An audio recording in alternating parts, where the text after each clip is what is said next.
Livro de Êxodo, no Velho Testamento, segundo livro da Bíblia, capítulo 3.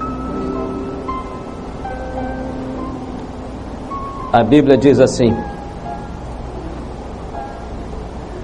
E apacentava Moisés o rebanho de Jetro, seu sogro, sacerdote em Midian, e levou o rebanho atrás do deserto e veio ao monte de Deus, a Horebe. E apareceu-lhe o anjo do Senhor em uma chama de fogo, no meio de uma sarça. E olhou, e eis que a sarça ardia no fogo, e a sarça não se consumia. E Moisés disse: Agora me virarei para lá, e verei esta grande visão, esta grande maravilha, porque a sarça se não queima. E vendo o Senhor que se virava para lá a ver, bradou Deus a ele do meio da sarça e disse: Moisés, Moisés. E ele disse: Eis-me aqui. Louvado seja Deus. A igreja pode se assentar. Glória a Jesus.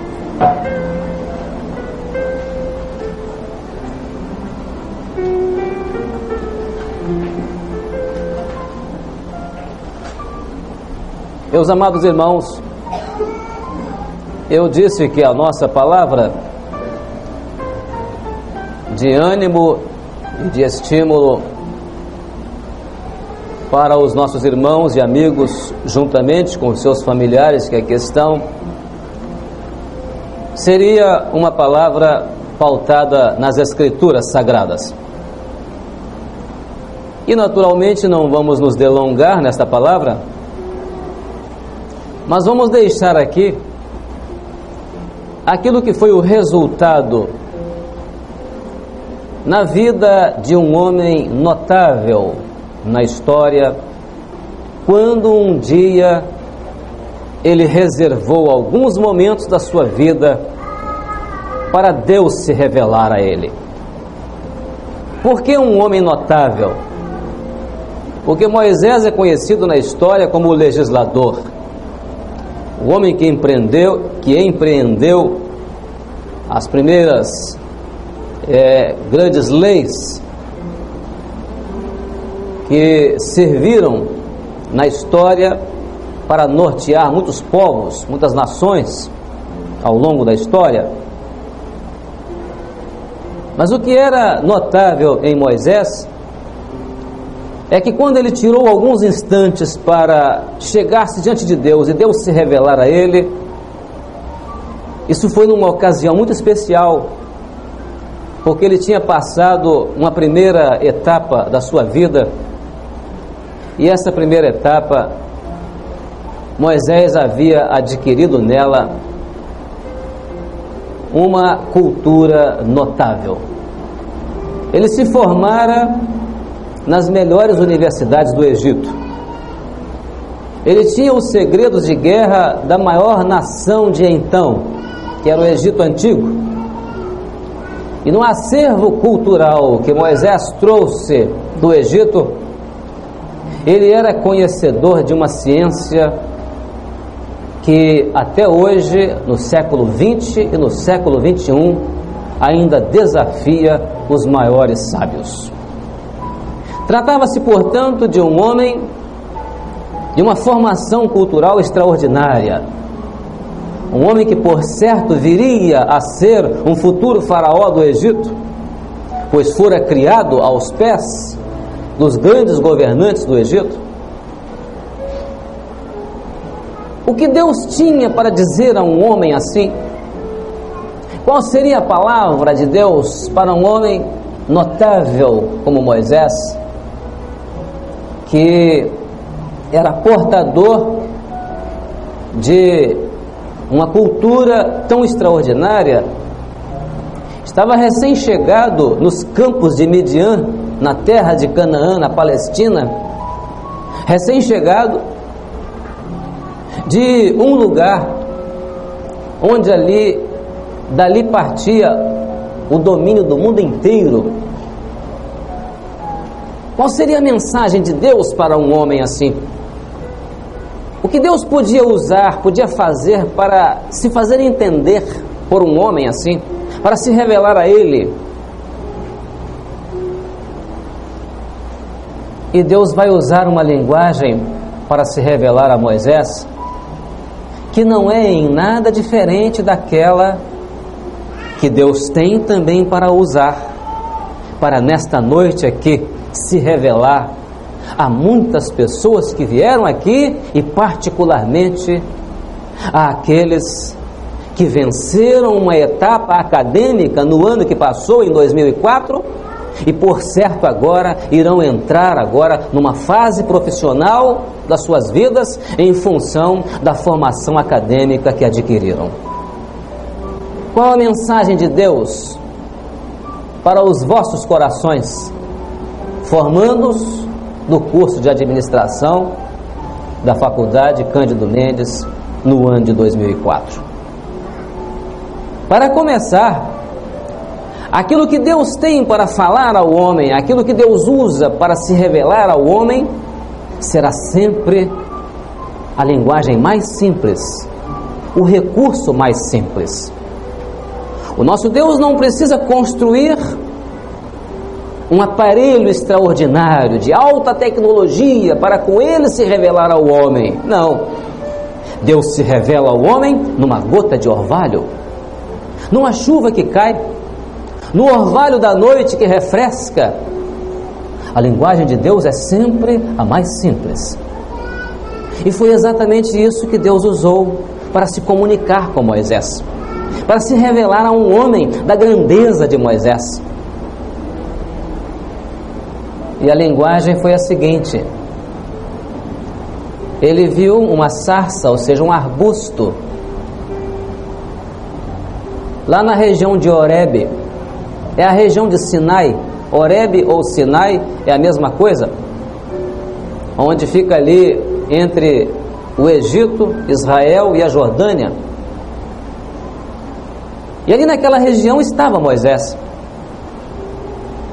E ele, quando vê aquela sarça, aquele arbusto pegar fogo, ou seja, arder e não se consumir, ele ficou maravilhado com aquilo. Mas aonde estava a maravilha disso? É que Moisés olhar para arbustos, para sarças, naquela região ali, arder e se consumir, isso era uma paisagem muito simples ali naquela região, como é até hoje. Quem vai àquela região do Sinai vai poder ver isso acontecer frequentemente, especialmente nos dias quentes do verão, quando, por volta do mês de julho, mês de agosto, lá no Sinai, à sombra de uma árvore se põe um termômetro e o termômetro ultrapassa 57, 58 graus.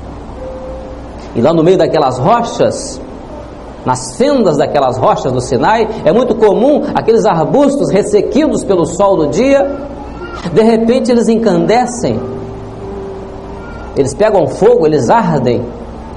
E as pessoas que vão ali naquela região podem ver isso, nessa época do ano, se conseguirem suportar o calor daquela região ali. E muitas vezes as pessoas chegam lá e veem esses arbustos arderem e se consumirem, a ponto de não dar tempo, a não ser chegar lá e ver somente as cinzas daqueles arbustos, porque eles se queimaram, transformaram-se em cinza. E muitas vezes nem mesmo as cinzas são vistas, porque o vento bate e leva tudo. Esta era uma linguagem que Moisés conhecia ali naquela região. E ela representava muito perfeitamente a situação em que ele estava quando Deus se revelou a ele.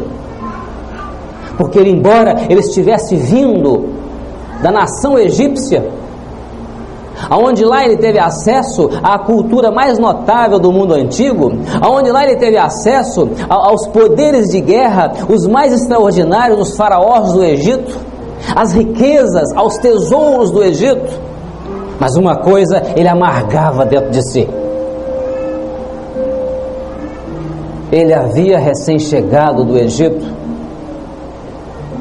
como uma sarça daquela que se ardia e se consumia e se transformava em cinza, e o vento dava e carregava tudo, pois ele tinha chegado decepcionado com o Egito. Os faraós queriam matá-lo, ele estava sendo procurado vivo ou morto lá no Egito. Ele foi expulso de lá. A glória de um mundo cheio de riqueza, de poder, de exército, de cultura, não foi capaz de preencher o vazio do coração dele.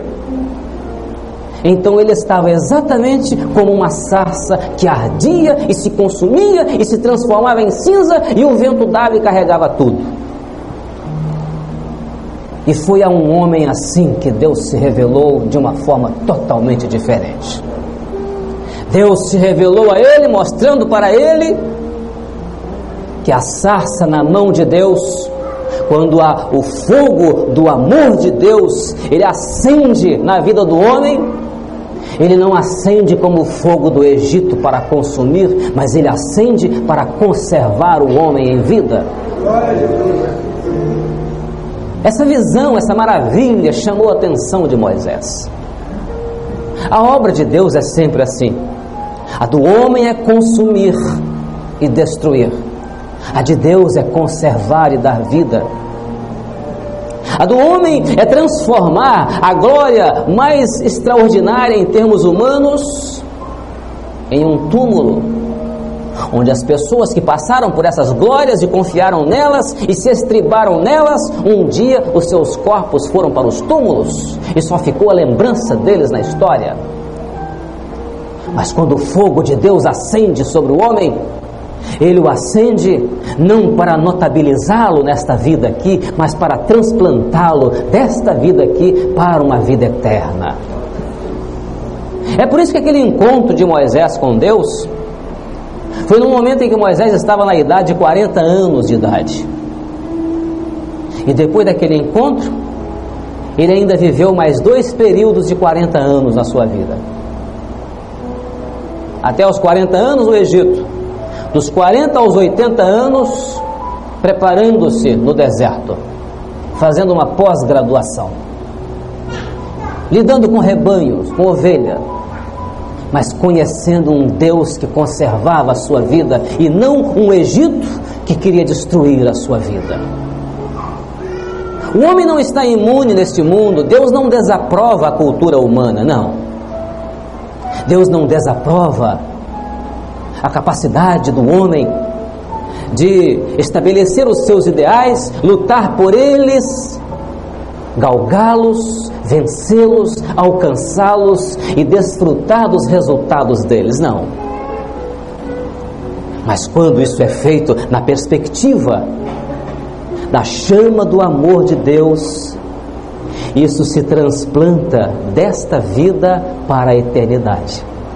É por isso que a Bíblia diz que quando Moisés morreu, o seu corpo, Deus cuidou dele. Ninguém ficou sabendo aonde Moisés foi sepultado. Mas para mostrar ali que o homem que confia em Deus, Deus cuida dele não só nesta vida, mas quando ele deixar esta vida, também Deus cuidará dele na vida eterna. Louvado seja Deus. Mas, portanto, que relação há, portanto, na mensagem que Deus utilizou para se revelar a Moisés, com a mensagem que Deus também usa hoje para se revelar aos nossos irmãos e amigos formandos do curso de administração no ano 2004 na Faculdade Cândido Mendes? Onde é que está o teor dessa mensagem?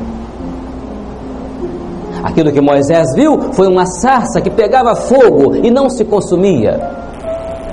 Era como se Deus estivesse dizendo para ele: Moisés, se eu acender em você a chama minha, do meu amor, da minha graça, você não vai morrer jamais. O Egito te acendeu uma chama, mas quis destruir a sua vida. Mas a chama do amor de Deus não. Ela não destrói, ela conserva. É por isso que aquela sarça que Moisés viu ali, lá em Horebe, no alto do Monte Sinai, aquela sarça, aquele arbusto que queimava, e não se consumia. Era uma mensagem que Deus estava mostrando para Moisés ali, que ele iria repetir esta mensagem mais tarde, num outro monte. Não seria o Sinai, mas seria o Gólgota, o Calvário, aonde lá mais tarde, a linguagem que Deus iria usar não seria somente para um homem, Moisés, não. Lá no Calvário, a chama do amor de Deus iria arder numa outra sarça. A pessoa do homem chamado Jesus Cristo. Quando lá na cruz Jesus estava, ali estava a verdadeira sarça de Deus. E o verdadeiro amor de Deus estava ardendo nela. E é por isso que em Jesus estava a manifestação de todo o amor de Deus. O grande amor de Deus. E hoje é esta a linguagem que Deus está usando para falar, para se revelar aos nossos amigos, nossos irmãos que estão se formando no curso de administração, a essa turma que escolheu este lugar para ouvir esta mensagem. E Deus mandou que esta mensagem fosse transmitida aqui. Esta sarça é Jesus na sua vida. Se Jesus entrar no seu coração, essa sarça vai arder, mas não vai se consumir. Por isso que Jesus disse: eu vim para que tenhais vida, e vida com abundância. E esta é a linguagem de Deus. A pena que Deus usou para escrever esta mensagem estava lá na cruz do Calvário, na pessoa do seu Filho bendito, o nosso amado Salvador, o Senhor Jesus. Não há linguagem melhor do que esta.